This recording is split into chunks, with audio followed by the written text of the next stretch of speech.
Assalamualaikum warahmatullahi wabarakatuh. Perkenalkan nama saya Delvin Firdaus, NPM 222191248. Di sini saya akan mempresentasikan materi tentang peningkatan peserta didik yang sudah diterangkan dari awal pertemuan sampai pertemuan terakhir kemarin. Oke, yang pertama ialah perkembangan dan pertumbuhan. Perkembangan dan pertumbuhan adalah bertambahnya kemampuan atau skill dalam struktur dan fungsi tubuh yang lebih kompleks dalam pola yang teratur, sebagai hasil dari proses peningkatan. Pertumbuhan adalah proses pertambahan ukuran baik dari berupa volume, tinggi, dan lain-lain yang bersifat irreversibel atau tidak dapat kembali ke keadaan semula. Berikut adalah perbedaan pertumbuhan dan perkembangan. Pertumbuhan dapat diukur atau yang bersifat kualitatif, adanya perubahan fisik, dan berhentinya di batas tertentu, dapat berhenti pada usia tertentu. Perkembangan tidak terbatas usia, berlangsung semasa hidup, bersifat kualitatif, adanya perubahan karakter. Berikut adalah faktor-faktor penumbuhan dan perkembangan. Yang pertama adalah nutrisi, yang kedua kondisi psikologis, yang ketiga biologis, yang keempat lingkungan, yang kelima kondisi fisik. Berikut adalah prinsip perkembangan. Satu, perkembangan merupakan proses yang tidak pernah berhenti. Kedua, semua aspek perkembangan saling mempengaruhi satu sama lain. Yang ketiga, perkembangan mengikuti pola atau arah tertentu. Yang keempat, perkembangan terjadi pada tempo yang berlainan. Yang kelima, setiap fase perkembangan mempunyai ciri khas. Yang terakhir, yang keenam, setiap individu normal akan mengalami tahapan atau fase perkembangan. Berikut ada berikut ada tugas-tugas perkembangan.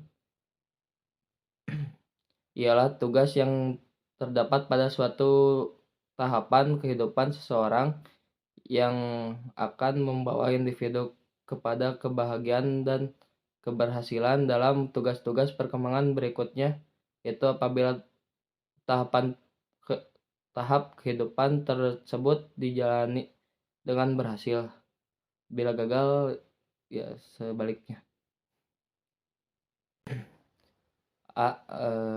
Tugas-tugas perkembangan pada usia bayi dan kanak-kanak: mulai belajar berjalan, belajar memakan makanan padat, belajar berbicara, belajar buang air kecil dan buang air besar, belajar mengenal perbedaan jenis kelamin, mencapai stabilitas jasmani fisiologi. Selanjutnya, tugas-tugas perkembangan pada usia kanak-kanak akhir 6-12 tahun. Belajar memperoleh keterampilan fisik, belajar membentuk sikap yang sehat terhadap dirinya sendiri, belajar bergaul dengan teman-temannya yang sebaya, belajar memainkan peran sesuai jenis kelaminnya. Yang terakhir, tugas-tugas perkembangan pada remaja 13 tahun sampai 18 tahun. Mencapai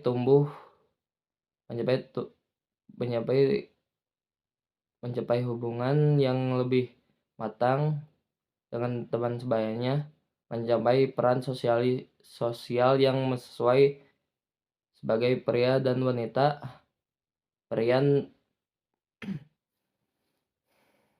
menerima keadaan fisik dan menggunakan secara efektif, mencapai kemandirian emosional dan dari orang tua dan orang dewasa lainnya. Berikut permasalahan dalam tugas-tugas perkembangan.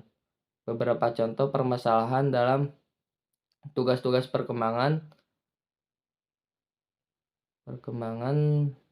peserta didik. 1. Peserta didik sulit memahami suatu materi. Peserta didik yang kurang pandai. 3. Peserta didik yang nakal. 4. Peserta didik yang malu. 5. Peserta didik yang kurang termotivasi dan dalam belajar. Sekian, terima kasih. Wassalamualaikum warahmatullahi wabarakatuh.